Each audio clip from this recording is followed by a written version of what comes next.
Hello friends. इस वाले video में एक एफएमसीजी कंपनी के बारे में डिस्कस करेंगे। ठीक है, तो एफएमसीजी कंपनी है जिसका नाम है क्रिसिबल फूड्स लिमिटेड। ये कंपनी क्या करती है कि ये कंपनी का जो क्रिसिबल आप देखोगे, जो ड्राई फ्रूट्स वगैरह होते हैं, ड्राई फ्रूट्स में जैसे कैसियोस हो गया, पिस्टैचियो हो गया, आलमंड्स हो गया। ठीक है, तो ये सारा कुछ जो है ना company under the brand Crisible nuts, ठीक है, इसी ब्रांड से कंपनी जो है ये अपने जो ये प्रोडक्ट है वो जो है वो सेल करती है। ठीक है, ये एक्चुअली एक पैकेट फूड कंपनी है। आप अगर अगर ये जो क्रिसिबल नट्स जो ब्रांड है इनका, वो अगर आप लेना अगर चाहो तो आप इसके थ्रू ऑनलाइन भी ले सकते हो।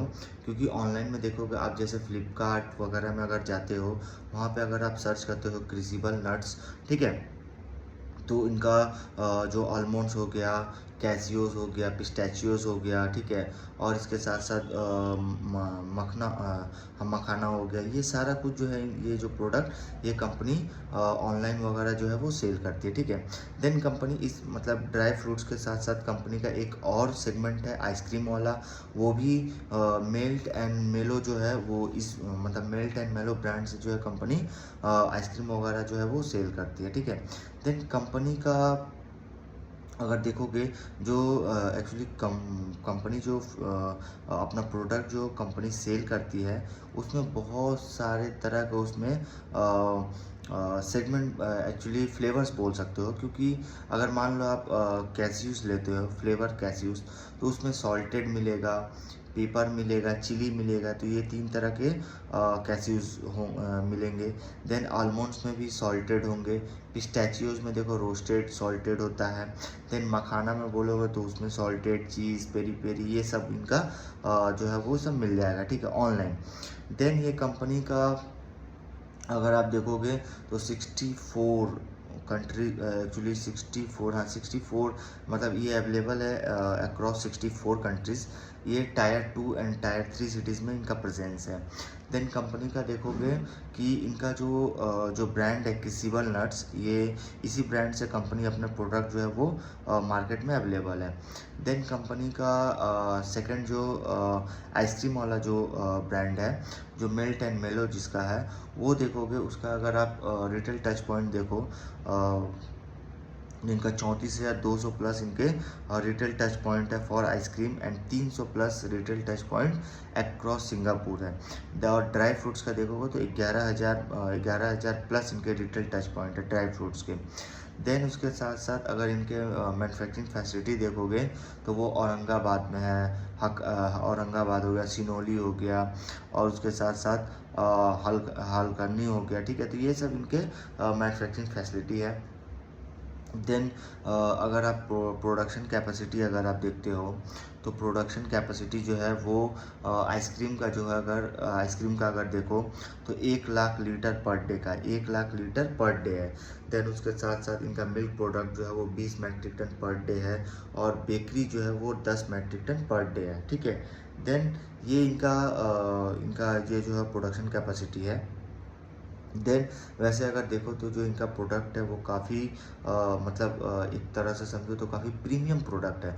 क्योंकि अभी के देखोगे तो ड्राई फ्रूट्स वगैरह जो है अभी लोग जो है वो और ज़्यादा यूज़ कर रहे हैं अपने बॉडी को, मतलब बॉडी के हेल्थ को ठीक करने के लिए। ठीक है, तो उस हिसाब से देखो तो ये कंपनी जो प्रोडक्ट जो सेल करती है वो काफ़ी प्रीमियम क्वालिटी के प्रोडक्ट होते हैं, और ये कंपनी अपने जो प्रोडक्ट है उस पर काफ़ी फोकस करती है। ठीक है, उसको और प्रीमियम जो है वो जो है करती है, अपने प्रोडक्ट को जो है काफ़ी प्रीमियम रखती है कंपनी। और उस हिसाब से अगर आप सेगमेंट वाइज रेवेन्यू देखते हो, तो जो नट्स है, नट्स मतलब ड्राई फ्रूट्स वाला सेगमेंट, वहाँ से 75% रेवेन्यू जनरेट करती है, और आइसक्रीम से 25% रेवेन्यू जनरेट करती है। और कंपनी का प्लान है कि अपने जो ड्राई फ्रूट्स एंड नट्स वाला जो प्रोडक्शन कैपेसिटी है वो इंक्रीज़ करने का सोच रही है। जैसे अभी देखोगे तो 10 मैट्रिक टन पर डे है। ठीक है, 10 MT पर डे, उसको इंक्रीज़ करके 40 MT per day with in next 2 years में कंपनी प्लान कर रही है उसको इंक्रीज़ करने का। ठीक है, देन कंपनी का देखोगे जो इंडस्ट्री का जो एक्सपीरियंस है इस इंडस्ट्री का, वो 12 ईयर से इनका एक्सपीरियंस है, 12 ईयर्स प्लस है। देन कस्टमर का रिटेंशन रेट देखोगे वो 80% है, ठीक है। मतलब इनमें कस्टमर मतलब इनका रिटेंशन जो रेट है वो 80% है। और इनके अगर आप डीप फ्रीज नेटवर्क देखोगे वो 15,490 प्लस है। 300 प्लस इनके टाउन एंड प्लेसेस, मतलब टाउन एंड प्लेसेस में कंपनी अवेलेबल है। देन कंपनी का जो ड्राई फ्रूट्स का जो मार्केट है वो देखोगे 8.5 से 9% CAGR से जो है वो ग्रो करेगा। जो देखोगे आई थिंक 2034 तक वो देखोगे 4.7 बिलियन का हो जाएगा, ठीक है, ड्राई फ्रूट्स का।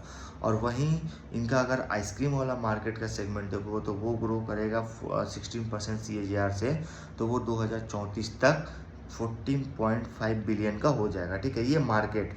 देन अगर इनके ड्राई फ्रूट्स का जो सेगमेंट है उसमें देखो तो उनके कुछ ग्रोथ ट्रिगर्स है, जैसे अभी के लोग जैसे मतलब ड्राई फ्रूट्स वगैरह काफ़ी ज़्यादा यूज़ कर रहे हैं, क्योंकि ये एक तो ये प्रीमियम क्वालिटी का प्रोडक्ट होता है और ये काफ़ी हेल्थ कॉन्शियसनेस, अभी क्या हो गया, लोग जो हेल्थ कॉन्शियसनेस के वजह से देखोगे तो काफ़ी ज़्यादा जो है वो बॉडी वगैरह पे, हेल्थ वगैरह पे जो है वो ध्यान दे रहे हैं, जिससे इनका क्या हो रहा है, इनका प्रोडक्ट का जो है इनका प्रोडक्ट जो है वो और ज़्यादा यूज़ हो रहा है, इंक्रीज़ हो रहा है, इनका डिमांड, मतलब इनका जो प्रोडक्ट है उनका डिमांड जो है वो और इंक्रीज़ हो रहा है, ठीक है।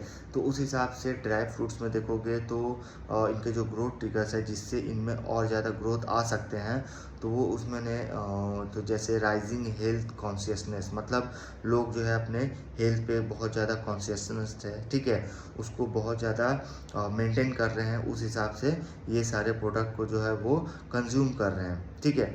उस हिसाब से देखो तो हायर इनकम, और एक हायर इनकम जो है वो भी इससे जो है इनका मतलब जिनके प्रोडक्ट में काफ़ी ज़्यादा इंक्रीमेंट हो सकता है। एंड देन अर्बन लाइफस्टाइल, और अर्बन लाइफस्टाइल देखोगे तो जो मतलब ये सब कुछ ग्रोथ ट्रिगर्स है जिससे इनके प्रोडक्ट में और ज़्यादा अच्छे से ग्रोथ आ सकता है, ठीक है।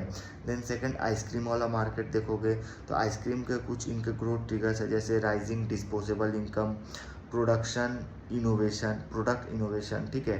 तो ये सब इनके कुछ ग्रोथ ट्रिगर्स है जिससे इनमें और भी अच्छे से ग्रोथ आ सकती है। अगर आप इनके Q4 के अगर आप इनके नंबर वगैरह देखते हो तो इनका भी रिजल्ट देखो तो इनका सेल्स ग्रोथ 38% से ग्रो किया, 38% से। एबिटा 15% से ग्रो किया है। मार्जिन वही डिक्लाइन किया 213 बेसिस पॉइंट से। देन नेट प्रॉफिट देखो 7% है, और मार्जिन जो है वो भी डिक्लाइन किया है। तो अभी देखो तो बहुत सारे बिजनेसेस है जिनके मार्जिन जो है वो डिक्लाइन कर रहे हैं, और मार्जिन जो डिक्लाइन कर रहे हैं, लेकिन इनके ग्रोथ देखोगे, सेल्स ग्रोथ वो काफ़ी अच्छे, 38% से कंपनी का सेल्स जो है वो ग्रो किया। ये काफ़ी छोटी कंपनी, मतलब आई थिंक 1,000-1,200 करोड़ का कंपनी का मार्केट कैप है, और काफ़ी छोटी कंपनी होने की वजह से एक हाई सेल्स ऑफ ग्रोथ है। मतलब देखो तो 38-40% से कंपनी का सेल्स ग्रो हो रहा। अभी जो अगर देखोगे तो बहुत सारे कंपनी के मार्जिन जो है वो डीप हुए हैं। तो डीप का रीज़न जो है बहुत सारे कंपनियों ने बताया, बहुत सारे आप हॉस्पिटल स्टॉक्स में देखो तो बहुत सारे कंपनियों को मार्जिन देखोगे वो डिप हुए, क्योंकि ये जो ईरान और अमेरिका का जो वॉर वगैरह जो हुआ उससे बहुत ज़्यादा इम्पैक्ट हुआ। तो वो इम्पैक्ट जो है वो आस्ते आस्ते जो है वो बहुत सारे कंपनियों पे पड़ा है, ठीक है। और वैसे भी कंपनी जो है वो एक्सपोर्ट वगैरह भी करती है, उससे बहुत ज़्यादा इम्पैक्ट पड़ा है, ठीक है। तो उस हिसाब से देखो तो ये जो कंपनी है क्रिसिबल फूड्स, काफ़ी प्रीमियम क्वालिटी के प्रोडक्ट जो है कंपनी जो है वो मतलब सेल करती है, ठीक है। तो ये काफ़ी प्रीमियम क्वालिटी एंड देन अपने प्रोडक्ट पर काफ़ी ज़्यादा जो है वो कंपनी फोकस कर रही है। और अभी के लोग देखो तो बहुत ज़्यादा ये सब जो प्रोडक्ट्स है, जो ड्राई फ्रूट्स वगैरह जो है वो यूज़ कर रहे हैं फॉर हेल्दी एंड हेल्थ के लिए, ठीक है। तो एक हेल्दी रहने के लिए, दूसरा हेल्थ के लिए जो है वो काफ़ी ज़्यादा यूज़ कर रहे हैं। तो उस हिसाब से देखो तो आने वाले टाइम में और ज़्यादा इनके डिमांड जो है वो इंक्रीज़ होने वाले हैं, क्योंकि अभी के लोग अभी देखोगे तो बहुत ज़्यादा लोग जो है अपने हेल्थ पे जो है वो कॉन्शियसनेस हो गए हैं, जिसकी वजह से लोग जो है जो भी प्रीमियम क्वालिटी के जो प्रोडक्ट वगैरह हो रहे हैं वो यूज़ कर रहे हैं, ठीक है। इस वीडियो में यहीं तक रखते हैं।